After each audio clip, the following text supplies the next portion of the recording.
یو سړی چې د رڼا سره ولدي هغه بیا د تیارې او د رڼا په فرق پوهېږي. که یو انسان د ورځې 1% ځان امپروف کړي، ځان کې بهتري راولي، که په هر فیلډ کې، نو یو کال بعد به دی تقریبا 37% په ده کې دا تبدیلي راغلي.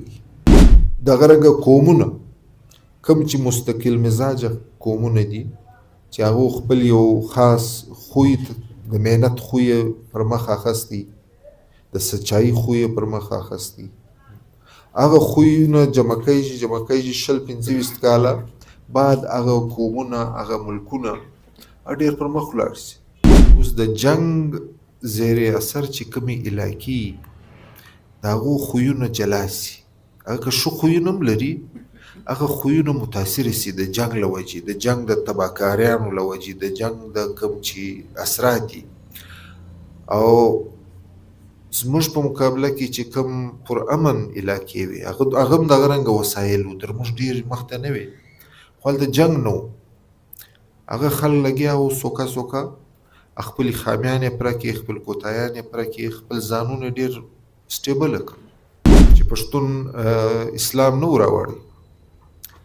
دغه زمانې د خویونه یا دغه زمانې د رواج ډېر شیان هغه اوسه پورې پښتانه کوي، خاص کر دا ټیکه لګي په دا تندي باندې د نظر صلاحیت دی چې دا سترګې ښکاره نو 90% د پرسپشن په دا سترګو باندې حاصلوي. سترګې څوک پټي کې بیا د غوږو له لارې ډېر شیان دی محسوسوي.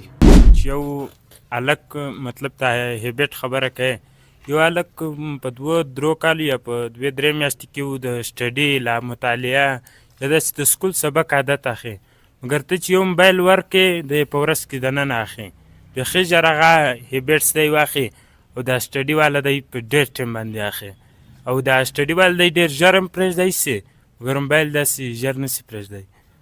بسم الله الرحمن الرحیم. ستاسو د ټولو ډېر کور ودانۍ چې نن پر دې کتاب د اټومیک هیبټس پر دې باندې تبصرې لپاره زه م راوغوښتم. نو دا کتاب 3-4 کاله مخکې 2021 کې جیمز کلیر یو امریکن اتر دی هغه لیکلی دی. دی په دې کې د انسان چې کوم هیبټس یا خویونه دي پر هغه باندې ډسکشن د کړی دی او اټومیک هیبټس نوم یې ولې پر ایښی دی، یعنی دی خپل د کتاب په شروع کې دا مجلس کوي چې دا ایټمز چې دي دا بنیادي پارټیکلز دي د هرې مادې په کائنات. نو دا کوم بنیادي هیبټس چې په انسان کې یا بنیادي خویونه چې په انسان کې، هغه خویونه د انسان په ژوند کې د هغه پر کامیابي باندې او د هغه پرمختګ باندې څو اثر لري. اوس بنیادي خویونه د اټومیک هیبټس چې کوم هغه دی، دا رایټر چې دی دا یو کامیابه بزنسمین هم دی، کاروباري شخصیت هم دی، د خپل نور کتابونه هم لیکلي دي او د انسان پر کردار سازي او پر فهم سازي د هغه پرمختګ چې دی څنګه کول غواړي پر هغه باندې دا مجلس یا دا کتاب لیکل سوی دی. اوس دی د کتاب سټارټ چې اخی دی د کتاب اول هغه چې کاږي دی وی دا زه په سکول کې وم 6م کلاس کې یا په 9م کلاس کې، نو موږ هلته بیسبال شروع، په بیسبال کې د بیسبال چې کوم لرګی دی دا زما پر سر ونیشت، دې له وجې ما سترګې متاثرې سوې، وینه شروع سوه او زه یې واخیستم هسپتال یې یوړم.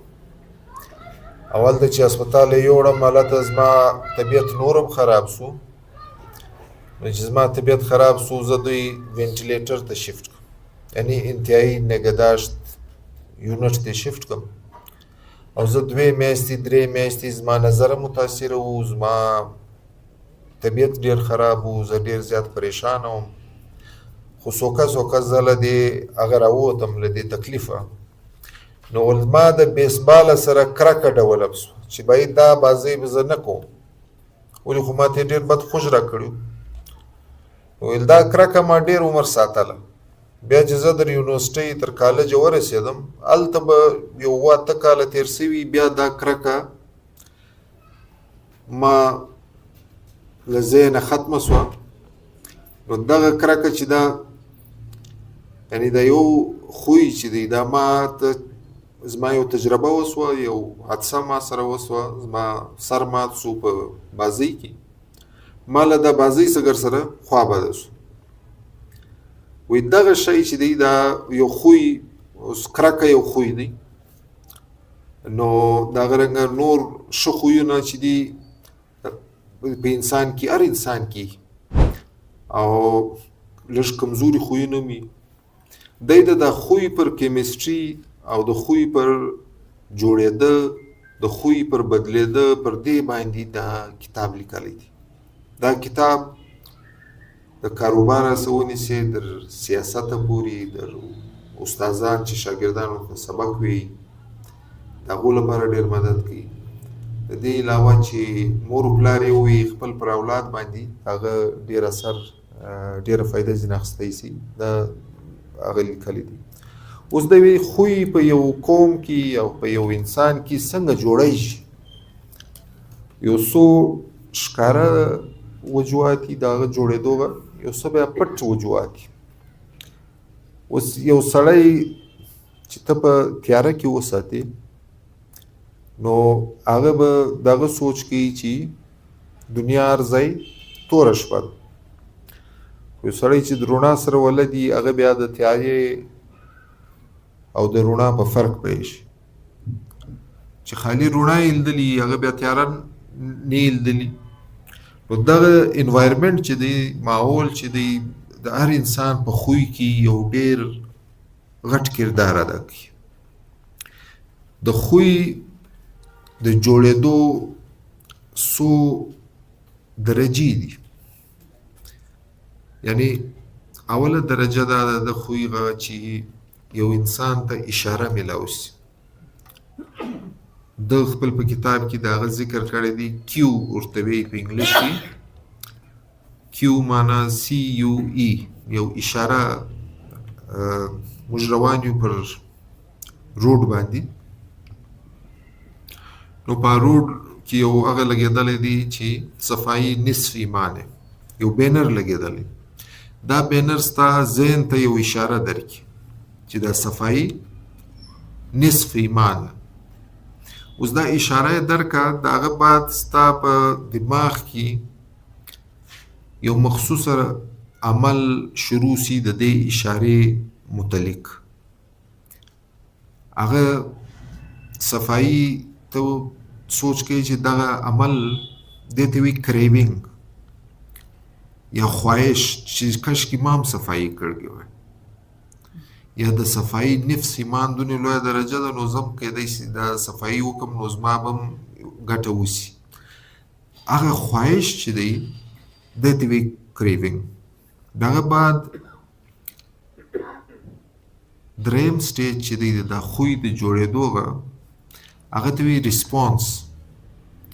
ریسپانس دا دی چې زه راولاړ شوم، لاړم لاس مو ومینځئ او دس مو وکړي.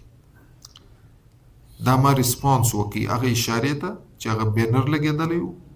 هغه بعد زما خپل په دماغ کې د هغه لپاره کیمیکلز ریلیز شو، ما خپل خواهش زما په ذهن کې جوړ شو. د خواهشه بعد زه ولاړم یو عملي کار مو وکړي، ما لاس صفا کړ. څلورم سټیج چې دی هغه ته وایي ریوارډ، چې دا ما لاس صفا کړ یا ما هغه وکړي، صفایي در یو ځای ورسوله، زما اطمینان محسوس کړي، زه خوشحاله شوم. ډېر خلک وایي زما اودس وکړي او د هغه بعد زه ډېر خوشحاله شوم، لمونځ مو وکړي، ډېر سکون راته میلاو شو. هغه چې دی د ده په ذهن کې د صفایي او د لمونځ او د اودس کوم چې په ذهن کې او د ده په سوچ کې چې کوم هغه دی ریسپانس اول اشاره یي، بیا د هغه لپاره خواهش یي، د اشارې او د خواهشه بعد عمل یي، د عمله بعد انعام یي. نو انسان د هر خوی متعلق دارنګه په څلور سټیجه کې دی خپل ژوند یا خپل خویونه د دغه جوړیږي خرابیږي. اوس د دې لپاره د مختلف په دغه کتاب کې د یو فرست لا of مطلب دغه په لاز کې ډیفاین کړي دي چې یو انسان به ښه خوی څنګه اخلي. دی وی اول به خپل ځان له انوایرمنټ ښه انوایرمنټ چوز دغه به ته خواهش کوي. فارسی کې وی صحبت صالح ترا صالح کند، صحبت طالح ترا طالح کند. نو پښتو کې د شو چې اوسې په خوی به دا اوسې. نو هغه ښه انوایرمنټ سلیکشن چې دی هغه خو بنیادي طور اول هغه سو. دویم دی وی د خوی چې دی دا اول کوشش بکې میک اټ اوبویس. اوبویس معنا چې دا ښکاره سي، ښکاره هغه کوز دا بورډ لګېدلی دی پر دې باندې د کتاب نوم، د نن وخت تاریخ، د نن وخت نیټه، مطلب هر شی یو هر چا چې نظر پر پریوزي هغه یې ویني چې اوبویس دی، ښکاره دی چې نن موږ پر کوم شي ګایږو. د هغه بعد وی میک اټ اټریکټیو.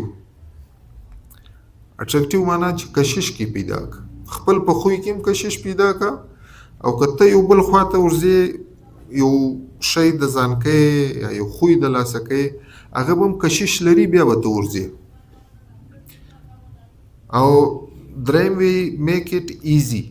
ښه خوی چې دی هغه وی دا چې ته د ځان کوې یا ته لاس کوې نو هغه اسانه که، اسانه هغه کې.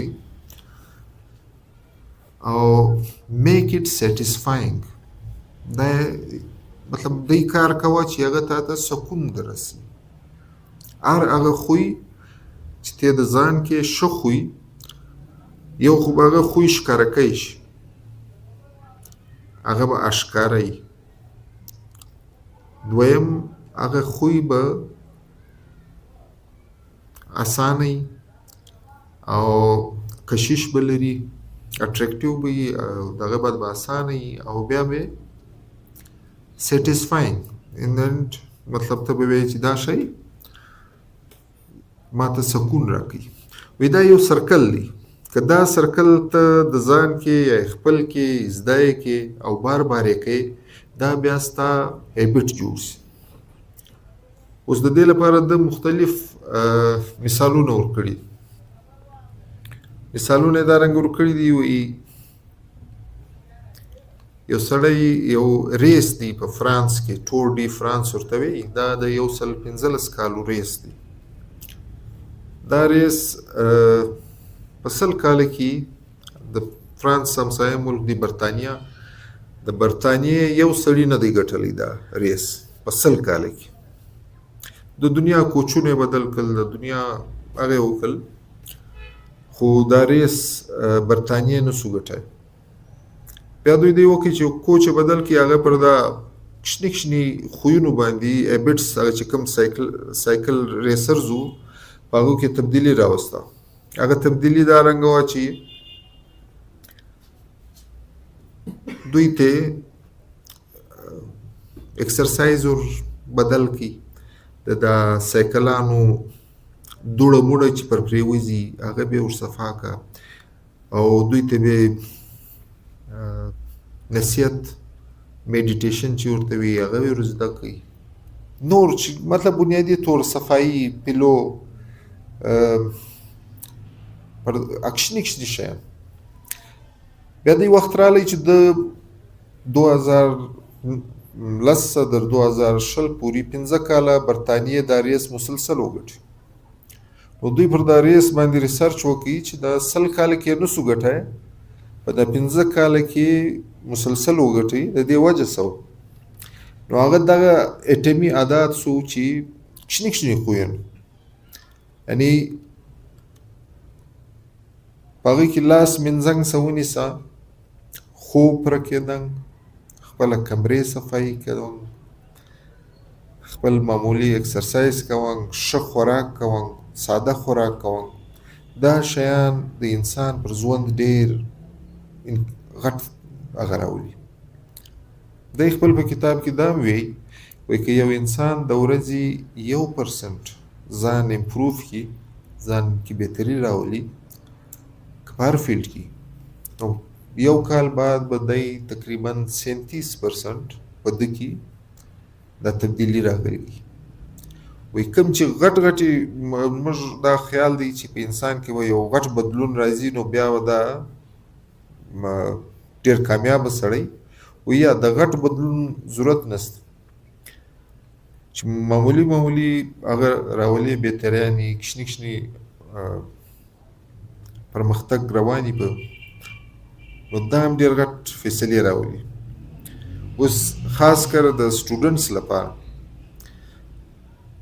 یو د رنګه ګروپ دی چې هغه د ورځې 12 غنټې هغه سټډي اټینډ کوي په لایبرری لځي سار 8 سے ماښام 8 پورې نو انساني دماغ دا کیپیسټي لري چې دی د 40 منټه پورې 50 منټه پورې ډېر ښه توجه کوي سي د هغه بعد د توجه اخوا دی خو ولاړ سي نو که دی مسلسل 12 غنټې ناست وي هغه دونې ګټه نه کوي خو که دی د 45 منټ 3 پیریډ واخلي د یو غنټې په بریک سره هغه سټوډنټس ډېر کامیابه سوي دي خپل په اگزام کی خپل پر فیلډ کی نو لہذا دی وی چې ډیرشت شرط نه دی کوالټي او د کوالټي سره چې خپل ماینر هابټس یې هغه به امپروف کوي یو سړی سار راپورته سي او د نیمه غنټه واک وکي یا ایکسرسایز وکي او یو سړی نه کوي نو دا د نیمه غنټې واک یا ایکسرسایز حالانکه نیمه غنټه خو ډېر معمولی ټایم دی خو دا دې فایده د 24 غنټې په روټین هم پرېوځي او دا که هره ورځ دی کوي نو یو کال بعد به یقینا د ده پر صحت هم پرېوځي دغه رنګه یو سړی هغه جنک فوډ چې موږ ورته وایو برګر او پیزا بظاهر خو خوند کوي دی په هغه عادت امخته سي هغه عادت چې دی اوس دا یو خوی دی عام خلک خوري دا بریانی د بازار خواړه خوري یا جنک فوډ چې ورته وایي پیزا او برګر دا د موټاپې هم وجه ده د هر نورې ناجوړ د زړه د ناجوړۍ وجه ده د فالج د دې سره تړلی دي خو دا خلک په عادت سي په دې خوراک نو دا خوراک چې یو سړی یو ورځ وخوري هغه خو دنیا اثر به نه کوي د پر بدن به نه ښکاره کوي خو که یو سړی یو کال مسلسل په دغه سرکل کې لګیایي 2 کاله لګیایي 3 کاله لګیایي نو د ده وزن به ډېر زیات سي چې وزن یې زیات سو شوګر به م ورسره کیږي بلډ پریشر به م ورسره وي او د زړه اټیک د فالج اټیک نو دا چې سو د ځان ته یو خوی جوړ کړي هغه عادت یې جوړ کړي هغه عادت سوکه پخېدی هغه عادت چې پوخ سو د صحت متاثره کوي په 1 کال 2 کال کې 3 کال کې نو دا رنګه په هر حواله سره نو د خوی متعلق ډسکشن دی هابټس باره کې دی ډسکشن کوي نو وایي ښه خویونه چې سړی کوي فرض کړو ریګولر ایکسرسایز کوي ریګولر کتابونه وی ډیسپلن پابند دی د خپل صحت خیال ساتي خپل د خوب خیال ساتي خپل د آرام خیال ساتي نو دا د دې کشنی خویونو د انسان پر صحت هم اثر لویږي د پر قسمت د پر فیوچر د پرمختګ یې اثر وشي. پر دغه شي د کتاب د لیکلی دی او دا وایي چې هر هغه خوی چې انسان پرمختګ کولی شي هغه پکار دی سړی د زده کی او ترلاسه کی او که په کمزوري خویونه یې پیچا کی. یو سړی ډېر بدمزاج وي، ډېر جګړالو وي، اوس هغه خوی به دی څنګه په ښه هغه بدلی. نو دا د یوې انورس لا آف هیبټس وایي کله ښه خوی چې ښکاره وي نو دا بد خوی چې دی دا پکار دی چې سړی نه کي ښکاره و خلکو ته. اسلامي طور هم دا وایي چې دا خپل پر بد خوی باندې سړی پکار دی چې فخر نه کي و خلکو ته نه کي ور په ګوته. دویم کله په ښه خوی کې چې انسان یو کشش خدای پرېښي په بد خوی کې دغونې کشش نه وي بلکې بیزاري. نو بد خوی څه چې ته ځان خلاصوې پکار دی چې بیزاري اظهار ورته وکړي او د هغه بعد هغه خوی چې هغه بد خوی هغه پکار دی چې ګران وي خلکو ته ګران وي، یعنې هغه به اساني به نه وي او په آخر کې چې هغه بد خوی هغه به سړی مطلب هغه به سیټسفاینګ نه وي، هغه به په هغه کې به اطمینان نه وي. دا داسې مجلس دی کله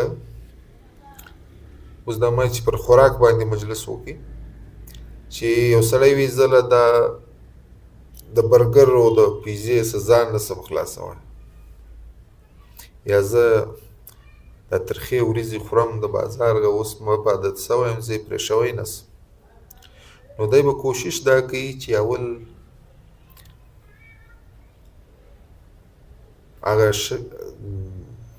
هغه دوکان له به نږدې نه ورځي، پر هغه لیار به نه تېرېږي چې بینر یې وګوري، ولې هغه ده ته اشاره ورکوي. دویم دی به کوشش کوي چې هغه کې کشش نشي پاتې چې وایي دا زما صحت ته نقصان دی یا پلانې ته داسې نقصان رسولی. دی به د ځانه سره د دونې مجلس به دی کوي چې دی وایي چې بیزاري اظهار به کې کوي. او دریم سټیج باندې به دی دا ځان ته ګرانوي چې دغه نږدې زه نسم ور دغه شي له زما او د فاسټ فوډ سینټر در مابین ډېره فاصله ده یا یو قسم دی به ځان ته ګرانوي او بیا به اطمینان دی به نه محسوسوي چې دی فاسټ فوډ څه هغه خلک وګوري، هغه مریضان چې هغه د هغو صحتونه خراب سوي دي، د هغو چاته پر اینې باندې وازګه راغلي ده، چاته شوګر سوی دی، چاته بلډ پریشر سوی دی، هغه مریضان چې دی وګوري نو دی بیا خپله در وخت له مخه احتیاط کوی سي او هغو ته نږدې نسي، مطلب هغه شي له نږدې نه ورسي. دغه رنګه هر خوی چې دی چې په کاروبار کې اوس په کاروبار کې موږ د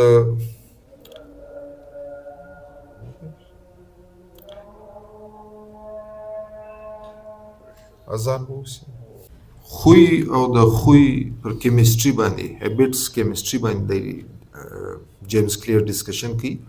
یو سړی دوه کسان دي، یو قسم کاروبار شروع کوي، یو ډېر مخته ولاړ سي او دا بل چې دی خپل دکان بند کړي او کیسه به وسي.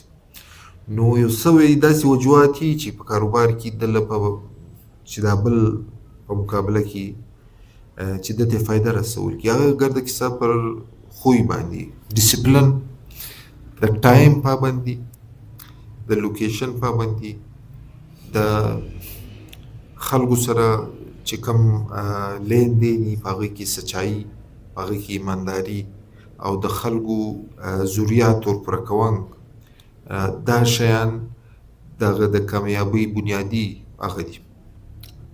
او اوس وی دا ښه خویونه چې موږ واخو یو خوی بل خوی دا رنګ راکشي کله مقناطیس او خوی دا رنګ اخیستل کیږي کله زکام. نو د یو قوم چې کوم مشران یې هغه چې که څرنګه خویونه لري هغه خویونه لاندې کوچنیانو ته هم را ترانسفر کیږي، هغه خوی معاشرې ته ترانسفر کیږي په یو شکل یا په بل شکل. په جاپان کې د هغو د خوی له وجې د هغو د خویونو له وجې د هغو عمرونه 95 کاله 80 کاله 85 کاله. اوس د دونې ډېر ایوریج عمر او په پاکستان کې 40 کاله ایوریج عمر په دا اوس دور کې. نو د هغو د ډېر عمر یا طویل العمري راز وشاته د هغو ایمانداري، د هغو صفا خوراک، په خوراک کې ملاوټ نه کوونک، په دوایانو کې ملاوټ نه کوونک، او د هغو هغه پرسکونه ورځ چې هغه ډېر په سکون خپل ژوند تېروي. په ګرد جاپان کې په تېر 10 کال کې وی مړی نه دی سوی.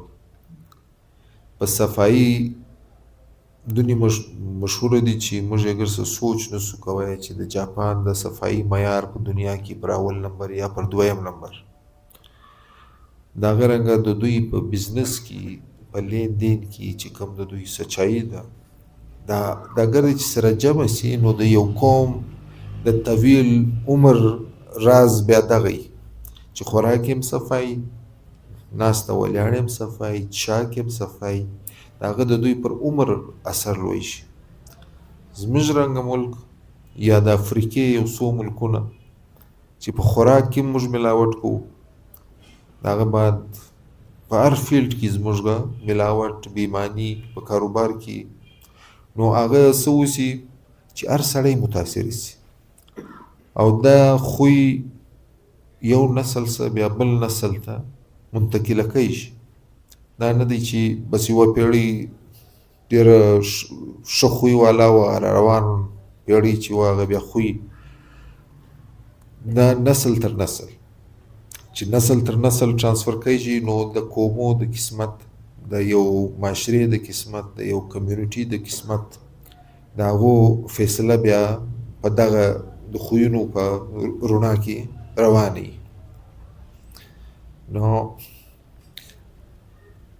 اوس موږ وګورو پر خوی، پر کیمستري، پر ښه عادتو، پر بدو عادتو او څنګه به ته ښه خوی ترلاسه کوې، له بده خوی به ځان څنګه ښه خوی ته کوې، او د دې یو نسل څخه بل نسل ته ترانسفر، د قومو پر لیول د ښه عادتو د هغه اثرات، او د انسان د انفرادي د هغه پر ذهن، د هغه پر صحت، د هغه پر کور، د هغه پر بچانو د ښه خوی اثر سره کوي. هغه دغه هغه موږ ما دا د څه مجلس پر وکړي.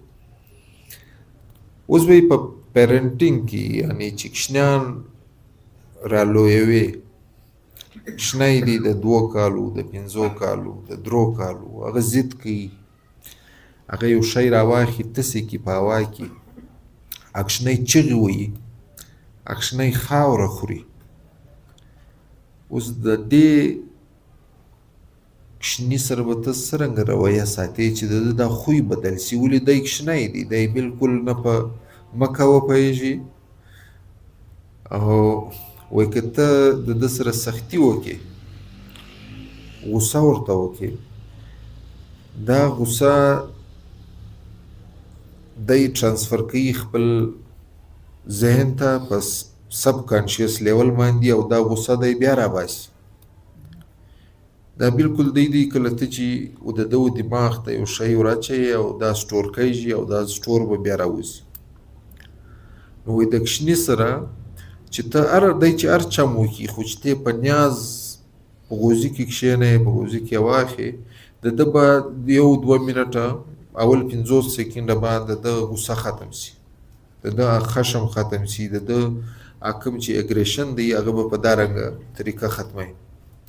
نو که ته د کوچني سره په جنګ سوې، نو هغه جنگ چې دی هغه بیا په تاوان ته رسي.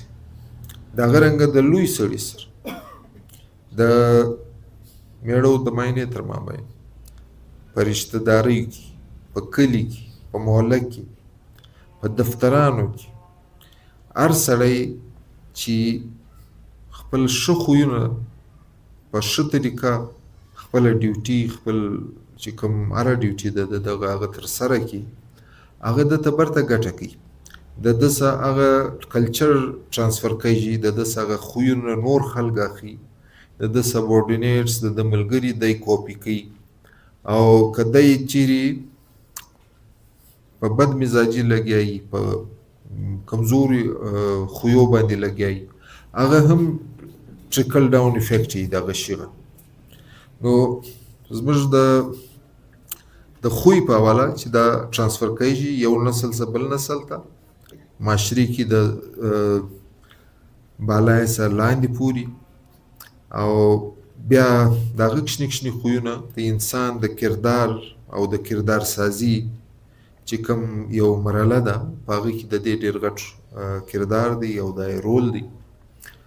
او وی دا کشنی کشنی خویونه چې دی دا د قومو قسمت ور بدلی. د قومو قسمت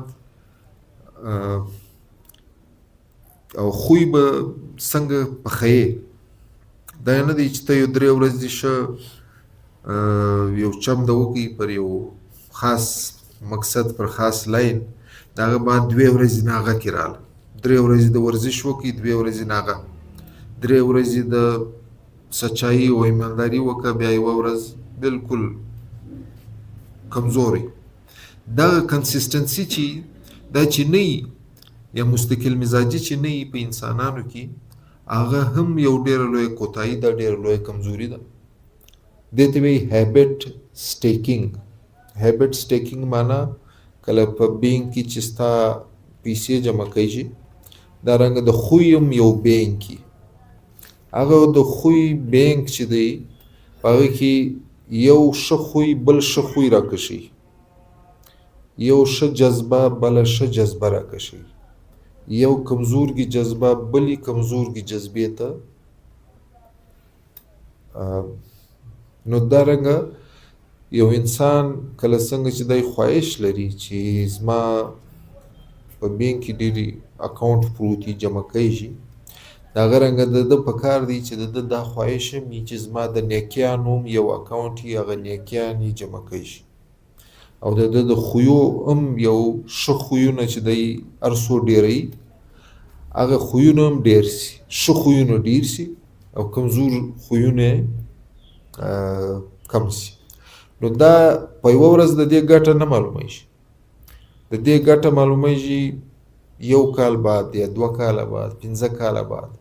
هغه په یو شکل کې یا په بل شکل کې کاروباري سړي ته د کاروبار په شکل کې معلومیږي. یو مور پلار ته د یو ښه اولاد په شکل کې چې اولاد یې غټ سي، هغه نیکي صالح. نو چې نیک او صالح اولاد 25 کاله مور پلار خواري پر وکړي، محنت پر وکړي، نو هغه خواري هغه محنت هغه ښه خویونه دوی کې کرلي دوی ورکړي، نو هغه بیا خپل هغه ښکاره کوي. او که دغه خلاف څوک لاړ شي، د هغه 20 کاله بعد 25 کاله بعد هغه رنګه میوه را رواني. دغه رنګه قومونه کوم چې مستقل مزاجه قومونه دي چې هغه خپل یو خاص خوی د محنت خوی پر مخ اخستی، د سچایي خوی پر مخ اخستی، هغه خویونه جمع کیږي 25 کاله بعد هغه قومونه هغه ملکونه ډېر پر مخ ولاړ شي. اوس په دې کې زموږ نږدې زه د 2 هغه قومو مثال در کوم. یو قوم د چین قوم دی چې 80 کروڑه انسانان د غربت له لیکې راپورته کړل په تیر 20 کاله کې.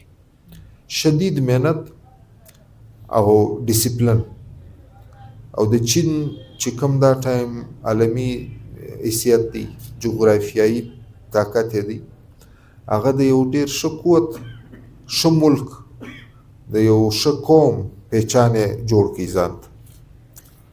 بل خواته زموږ نور ملکونه داسې دي چې هغه په کرپشن کې لګیا وو، په غلاو کې لګیا وو، درواغ یې ویل، تروسې وی. هغه قومو خپل ځان له هغه حیثیت نه کوي جوړ کوم چې چین جوړ کړي. دغه رنګه په افریقا کې غربت ډیر زیات، ډیر داسې افریقي ملکونه وو چې په هغو کې هغو خپل د خوراک هغه نه درلودی چې خپل خوراک پوره کړي. خو اوس هغه ملکونه هغو خواري یې ترلاسه کا، محنت یې وکړي، ساینس، ټکنالوژي، علم یې ترلاسه کړي. نن په افریقا کې موږ نه دي اورېدلي چې خلک له لوږې مړه سو. 10 کاله مخکې به خلک له لوږې مړېدل. نو دا چیز دی هغه د ساینس او د ټکنالوژي دوی ځان ته کوي، پر مخ ولاړ، محنت یې وکړي، ښه خویونه یې ترلاسه کړل.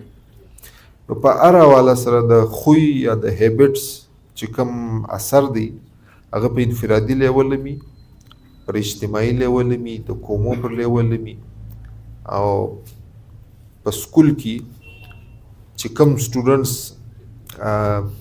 ټول سټوډنټان ناست یاست، چې کوم سټوډنټ خپل استاد په خوله کوي او خپل کلاس له پر ټایم راځي، بې ځایه چټۍ نه کوي، خپل د کور کار پر وخت کوي، هغه سټوډنټ او چې کوم دا کار نه کوي د هغه سټوډنټ په مابین کې ډېر فرق وي.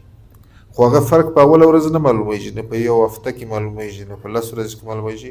یو کال بعد چې دواړه پر اګزام ناست دي، یو سټوډنټ په ګرده کال یوه چټۍ نه یې کړي، بل چې هغه په هره میاشت کې 15 چټۍ کړي، هومورک یې نه یې کمپلیټ، نور هغه مسلې. نو یو کال بعد د دواړو په نتیجه کې ډېر غټ فرق وي. دا شی چې دی دا سیلف ډیسپلن او کوم چې او دی یو بل مجلس هم په دا کتاب کې کړی دی، وی د انسان د خوشحالۍ یا د موټیویشن، یعنی دی به دا خواهش، دی به کوم کار چې کوي هغه په کار دی چې د مټ سره د ذهن سره هغه یو برابري ولري. اوس که انسان دا خواهش وکړي چې زه په 2 لاسو الوزم، دی نسي الوتی. د خدای لاس او پښې ورکړي دي، د پښو لپاره دی د پښو تګ به دی کوي. نو وی خپل د کیپیسټي مطابق، خپل چې هر ځای هر انسان موجوده دی، خپل چې څونه وس کار کوی سي، دی د خپل په وس کې خپل د موقع د مناسبت مطابق دی خپل محنت جاری ساتي، خپل ډیسپلن د جاری ساتي، او خپل خویونه پر هغو د دی محنت کوي او ښه خویونه ترلاس کړي. وی چې هر چا کې وویني په دا سوچ د نه کوي چې دا څوک دي، پردي دي، خپل دي، چې ښه خو یې درلودی په کار دی چې دا یې ترلاسه کړي، چې ډیسپلن یې درلودی چې دا یې ترلاسه کړي. دغه پر دا شي باندې د ډېر فوکس ورکړی دی او وی دا پر مخ ګټم کوي. او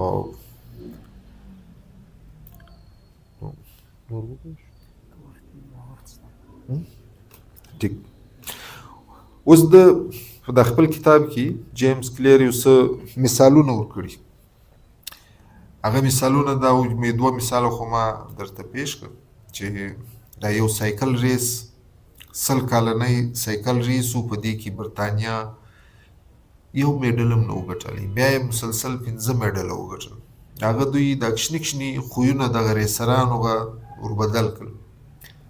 په هغې کې دا سایکل باندې د ټایرو باندې چې دا دوړه پرته وي، دغه دوړه به دوی په یو خاص ریګمار یې جوړ کړي، هغه ریګمار باندې به دا دوړه صفا کړه، هغه هیلمټس باندې به هغه وکړي، سیټان یې رابدل کړل چې هغه لږ ارامدي هلته لږ ریس زیات به وکړي. نو دا د دې افیکټس دی. د بزنس په حواله چې یو بزنس ډېر کامیاب شي او بل بزنس نه چلیږي، هغه هم دغه رنګه کشني کشني افیکټ سي پیرنټینګ کې دا رنګه افیکټ سي. اوس وی دا نور موږ د دا خویو ډایسیکشن دی کوي پر مخ باندې موږ لازم ډسکس کې چې خوی په کار دی چې ښکاره یي ښه خوی اسانه یي او کشش لري په هغه کې او سیټسفاینګ. نو هر خوی به دا رنګه په دا څلور خانو کې ته ایډجسټ یې بیا به دا مسلسل پریکټیس کوي دا خوی بیا په ښه شي. دا رنګه بد خوی څرنګه یي هغه به ته پټوې او مشکله کوې بې ځان ته خلکو ته بې مشکله کوې او بېزاري به کې پیدا کوې او د هغه بعد به په هغه کې چې هغه به نان سیټسفاینګ دغه هغه به هم کېږدې دغه شی. نو که ستاسې څوک سوال یي یا مجلس کول غواړي پر دې شي باندې ایز ا ټیچر زما یو دا تمنا وه چې د ټیچر دپاره د اټامیک هیبټس کې کم شی شته او زما په ذهن کې هغه دغه یو شعر رایاد سو وایي کله کله انسان چې دا عاداتو کې ځي he is torn between heart and mind. دغه داسې اصطلاح کارول کېږي چې وایي عقل مې وایي پښتو ما ته کاشنا لورس زړه مې پښتون دی بیا پښتو خبره چېرته مني.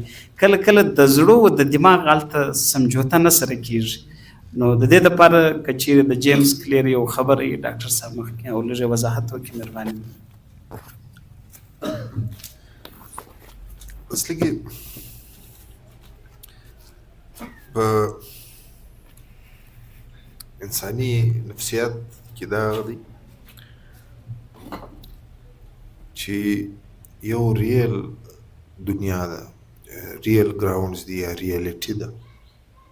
هغه ریالیټي په محنت بدلی شي په مسلسل محنت د یو بیا دای خواهشات یا ډیزایرز دي هغه ډېر ایډیالسټیک ډیزایر سړی ساتي چې ځان ته چې زه به یو کال دوه کاله پنځه کاله کې هر سړي خواهش دی چې زه یو شی ترلاسه کړم مخ ته ولاړ سم.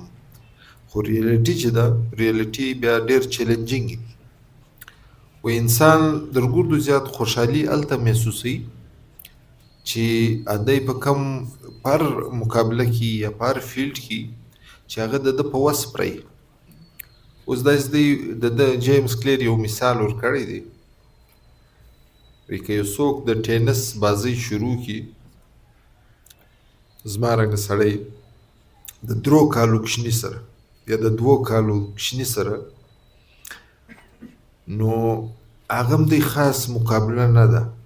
هغه کې سړی چې شي چې د 3 کالو کشنی چې هغه ریکټ هم نیسي نو وایي ته د هغه سره بازۍ شروع کړې نو هغه انسان ته د خوشحالۍ احساس نه ورکوي ولې ته ډېر زیات پر زورور یې نه خو یې برته چې د زما رنګه سړی د یو ډېر پروفیشنل پلیر سره ټینس بازۍ شروع کړي کله بوریس بیکر سرینا ویلیم وایي هغه ډېر پروفیشنل دی د هغسې ته ګټی نه سي وینئ.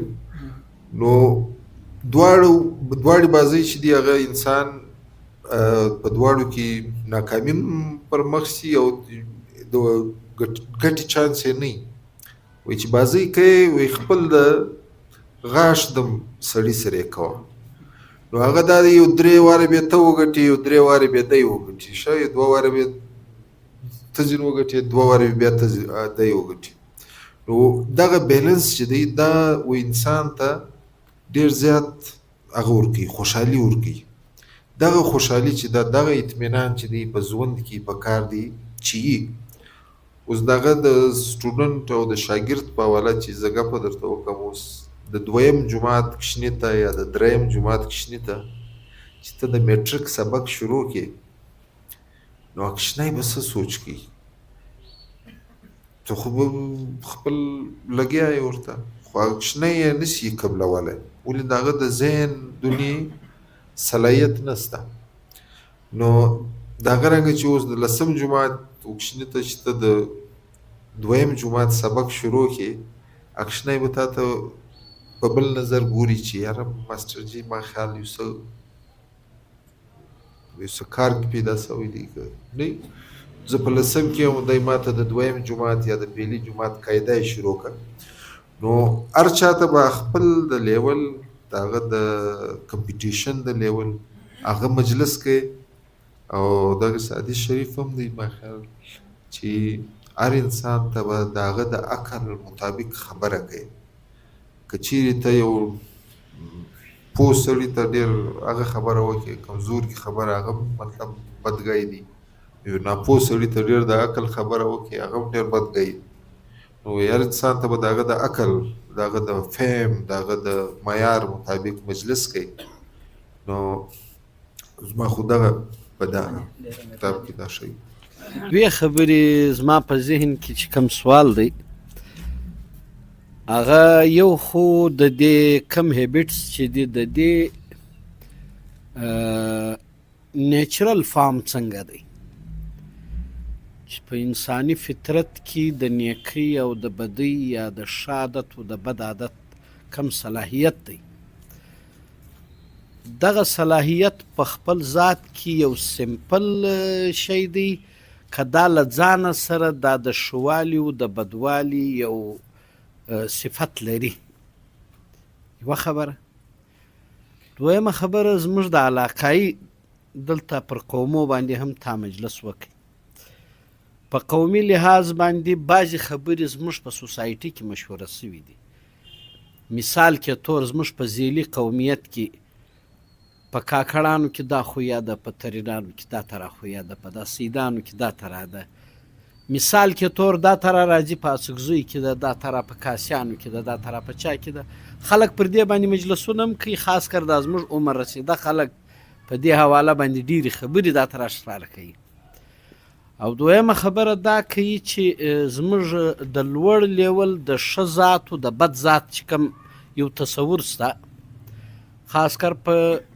هندو سوسایټۍ کې خدا شی بیخي په دغه کې دی پر عروج باندې دی او زموږ په علاقه کې هم دا ترای مثلا دا پلانی سړی جت دی دا استاکار دی د دې جت او د استاکار معنا دا ده چې د نیچر دا تره خراب دی یا مثال موږ چې کوم شی فرض کړی دی دا غلط دی دا کم عادتونه چې زموږ پر قومي لیول باندې یا مطلب پر ذیلي قومیت باندې خلک عمل کوي یو او دویمه خبره هغه اوله ده چې یو عادت چې کوم دی هغه یا یو خویه چې ده هغه په خپل اصل په اورجن کې دی د ځانه سره د ښوالي او د بدوالي یو دغه لري یو خور لري یا هغه په خپله یو ساده شی بیا مطلب د سوسایټي اثرات د هغې پر بنیاد باندې اثر کوي یا مطلب د چینج راولي یا یوه بده خواته بیایي یا زما په خیال زما په خبره باندې به ستا سر خلاص شوی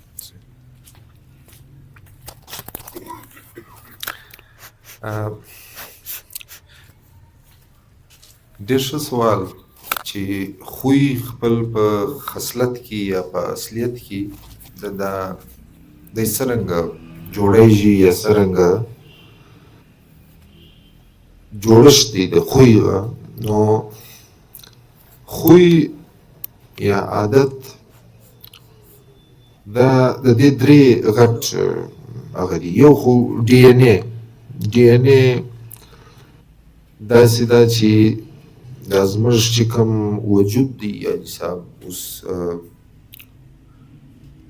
د ایشیا د خلکو د پښتون افغان یا د رشینز یا د چاینیز دا د انسان پر ظاهري ساخت هم د دې ډي ان اے اثر وي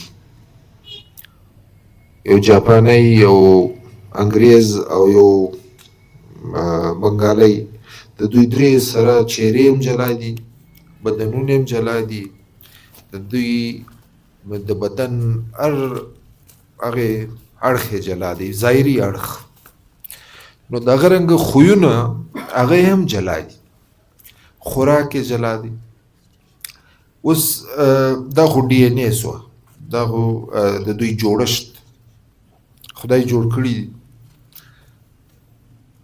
د هغه بعد ماحول انوایرمنټ. اوس په انوایرمنټ کې لمر هم راغلی، هوا هم راغله، دوړه هم راغله.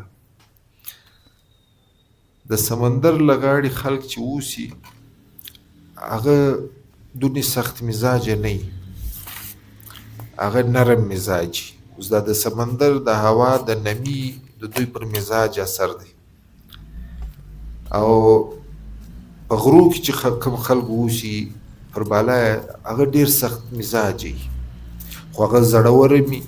د هغوی بیا پلس پوینټ دا دی هغه زورور وي، ولې هغه هلته اکسیجن هم ډېر اخلي، د هغو قد کاټ هم ډېر وي. اوس د بنګال پر دریا پر غاړه چې کوم انسان اوسي او د وزیرستان په غرو کې چې کوم سړی اوسي، د هغو په قد کاټ کې فرق دی، د ماحول له وجې هم، د ډي ان اے له وجې هم، د هغه په خوی کې به هم فرق وي. خوی باندې ماحول هم اثر اچوي، ډي ان اے هم اچوي. بیا د هغه بعد چې دا دوه انسانانو ته څرنګه ماحول یا انسانانو ورکوي یا قدرت ورکوي، ماحول کې انساني یو د خدای ماحول چې انسانانو ته ورکړي، یو بیا انسانان یو بل ته خپله ماحول جوړوي.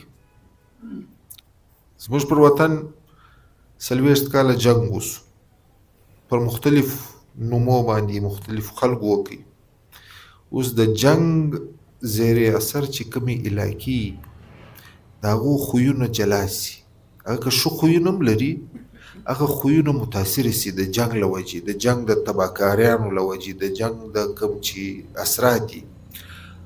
او زموږ په مقابله کې چې کوم پر امن علاقې وي هغه هم دغه رنګه وسایل وو، تر موږ ډېر مخته نه وي، خو هلته جنګ نه و. هغه خلک لګیا وو سوکه سوکه، خپلې خامیان یې پوره کړي، خپل کوتاهیان یې پوره کړي، خپل ځانونه ډېر سټیبله کړل. نو مختلف علاقو مختلف یعنی دا 3-4 شیان چې دي. جیمز کلیر دا یو مجلس کې په کتاب کې وایي environment is an invisible hand in shaping the habits of a person and nation.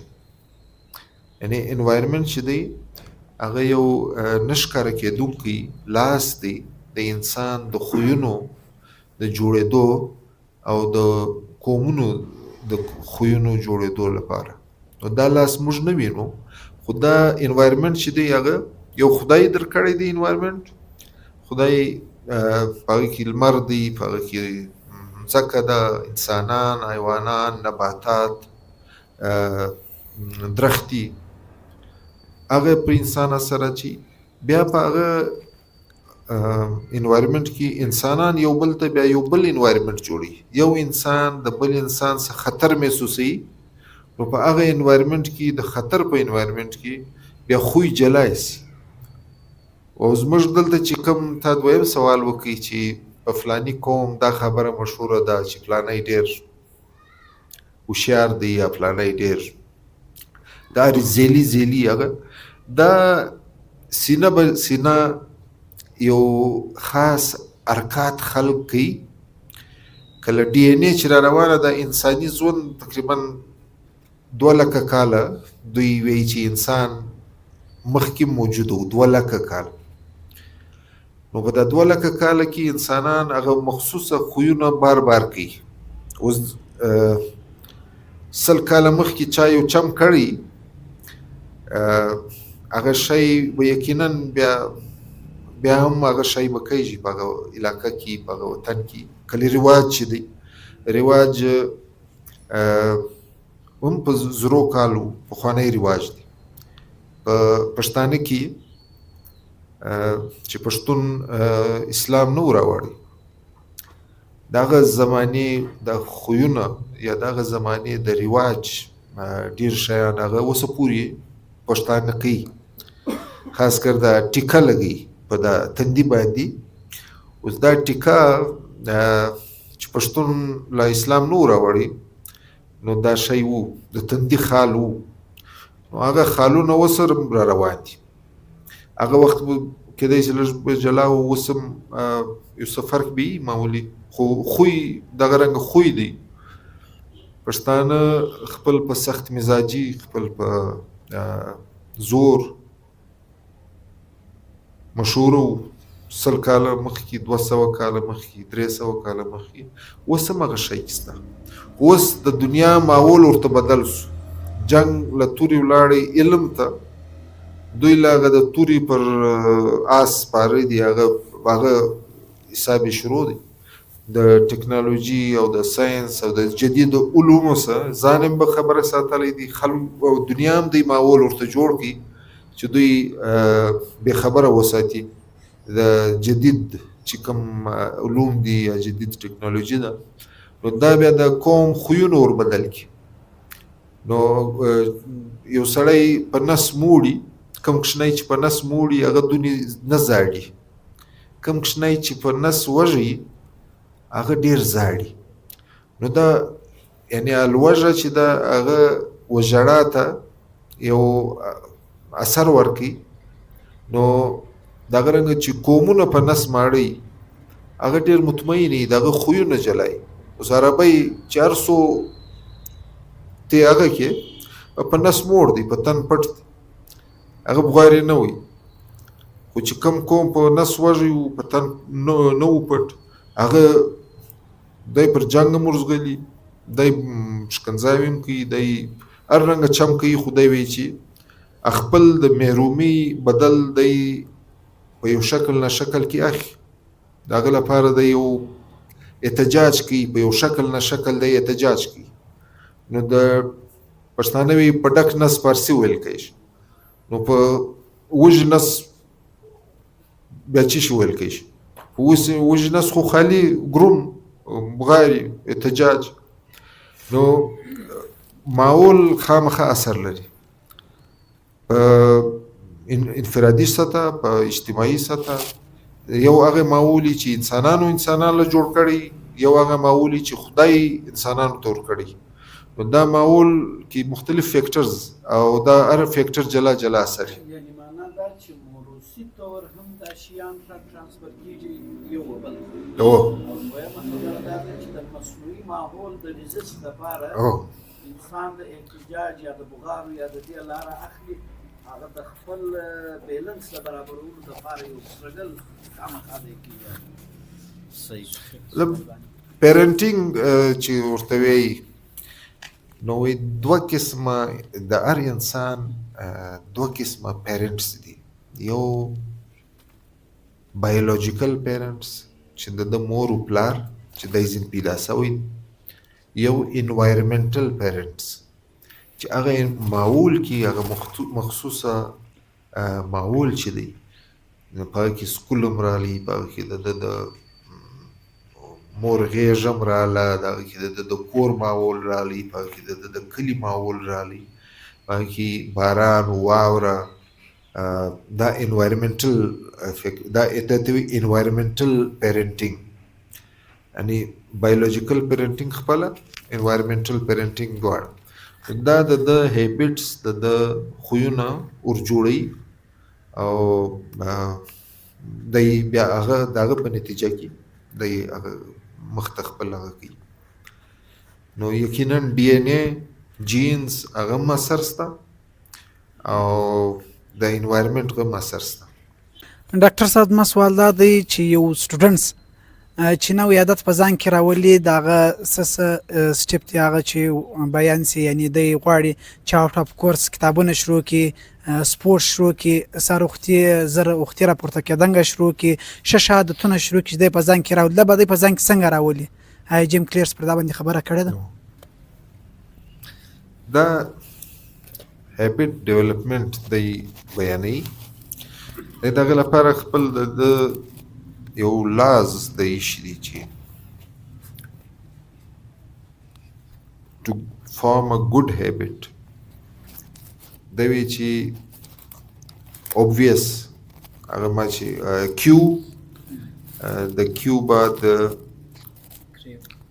craving یعنی بیا response بیا reward، یعنی دا څلور سټپ دی: اشاره، د اشارې بعد د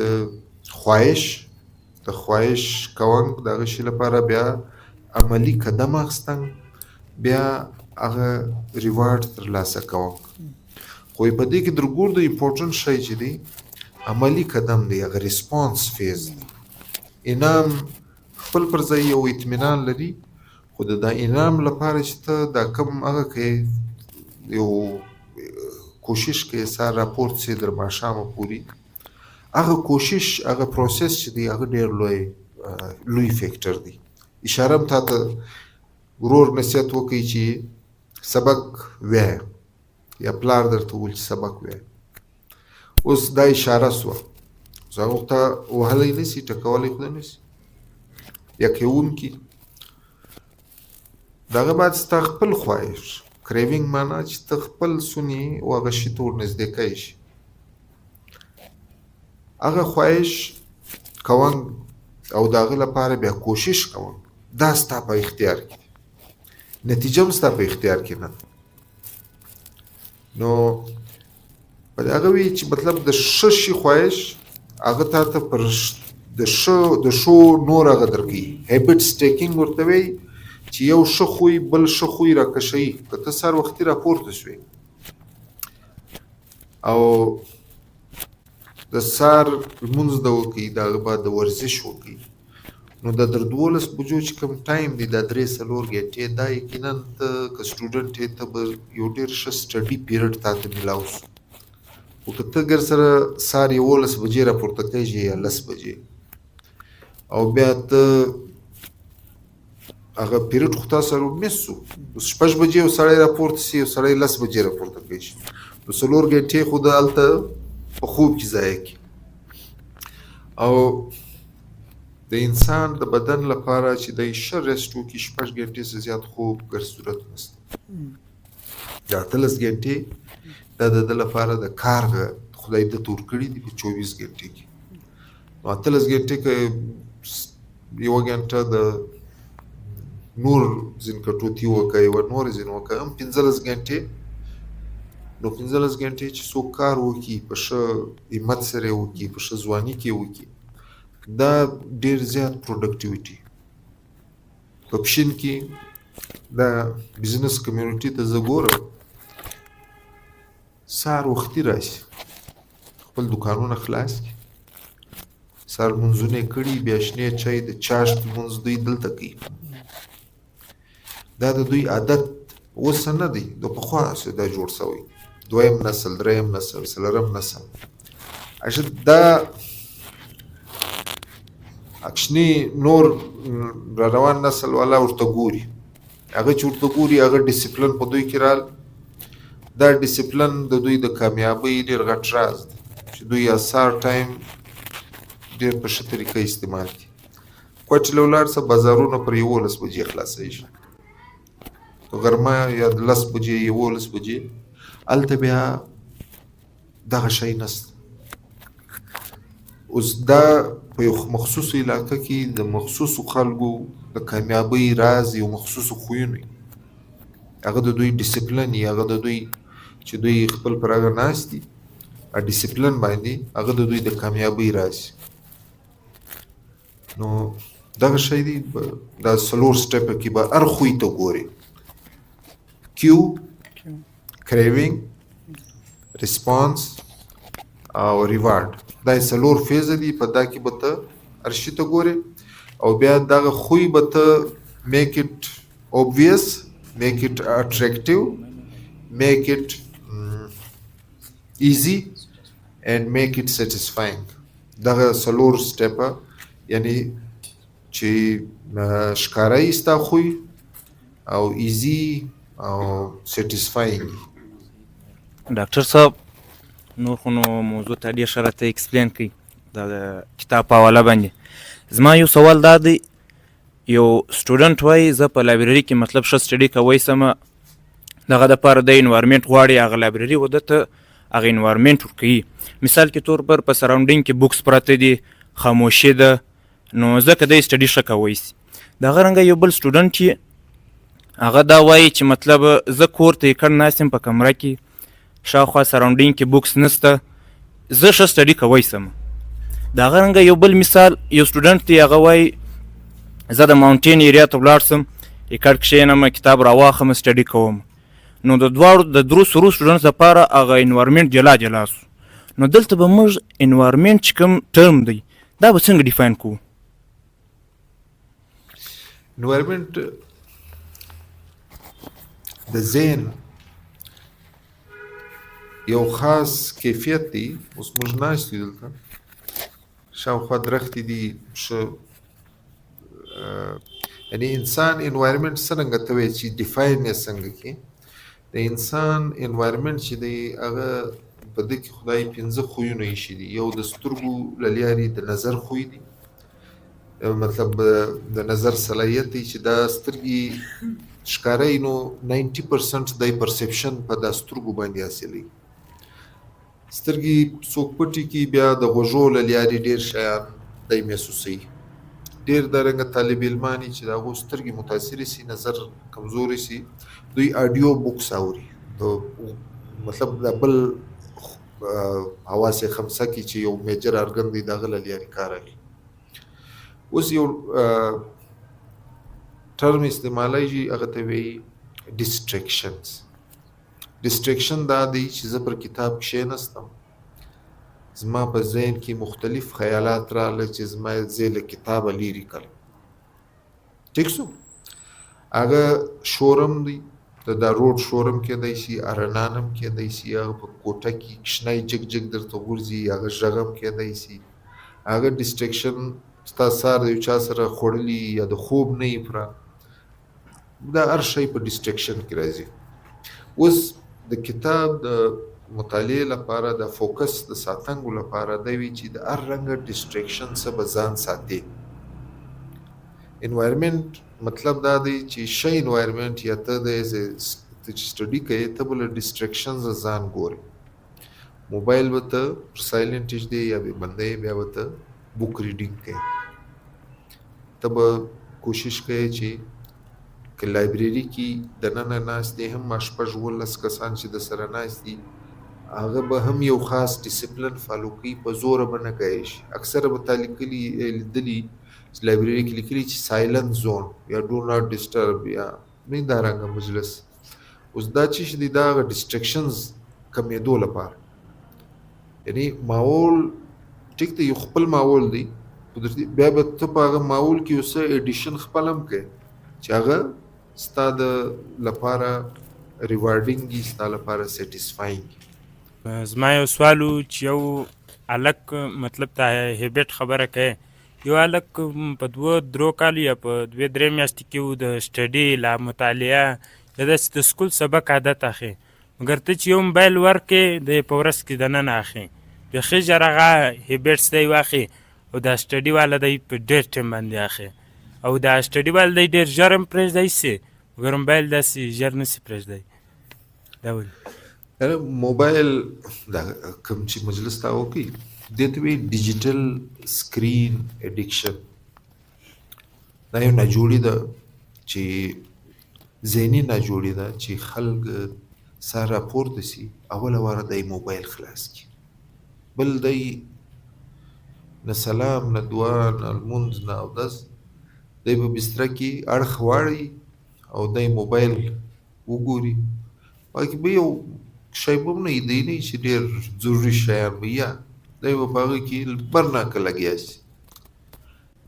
نو دغه سکرین اډیکشن ورته وایي. دا د غونې خطرناکه ناجوړي ده. کله یو سړی چې په هیروین اډیکشن اخته وي، یو سړی په یو بل اډیکشن اخته وي. ډیجیټل سکرین اډیکشن دا WHO یو باقاعده ناجوړي نوم په 2023-24 کې چې یو سړی که 4 غنټې یا 5 غنټې موبایل ته ګوري، د دې دا مطلب دی چې دی په دا ډیجیټل سکرین اډیکشن راغلی او دا خطرناکه ناجوړي ده. دا په انسان کې چړچړاپن پیدا کوي، انسان کې غصه پیدا کوي، دی د نورو انسانانو سره چې د کوم نارمل رویه وي هغه متاثره سي، د مطلب دی ذهني طور پرسکونه نه او دی غلطې فیصلې کوي. نو د طالب علم لپاره دا شی WHO هغه دی چې موبایل حسب ضرورت سنی پکاري 1 غنټه سه 1.5 غنټه هغه هم تا یو مخصوصه ټایم ورلای شي چې زه سار نیمه غنټه ګورم ماښام یې نیمه غنټه ګورم ټیک زموږ خو ګرد ورځ ورته راشي نه کله یو ډیر فرض کار چې یا ډیر فرض شی دی نو دا شی یو ناجوړی ده او چې ته مسلسل یا به ته موبایل کوي یا به ته کتاب لپاره ټایم باسي کتاب وایي یا به کتاب اوکې د سټوډنټس لپاره اوس ما دا مشوره ده چې مطلب خاص کر اف ایس سی میټریک 8 کلاس دا سټوډنټس په کار دی چې خپل سکرین ټایم ډیر کم کړي او کشنیانو ته هغه ته موبایل په کار دی سړی نه کی ور ولې دا هغو چې کوم ذهن دی هغه د دغه نالج او د دې هغه مقابله نشي کولی او سکرین ټایم به په کار دی چې موږ خپله رضاکارانه طور کم هغه د انسان پر هغه ډېر ښه اثرات روی شي د باندې سړی وګرځي د قدرت سره وګرځي درختو سره وګرځي نه روډ باندې واک وکړي یو اکسرسایز وکړي سپورټس وکړي هغه ستا د دماغ صحت دماغي صحت ډېر انسان غ برابروي او سکرین چې د سکرین د انسان ډېر لوی هغه دی نقصان زیاتوي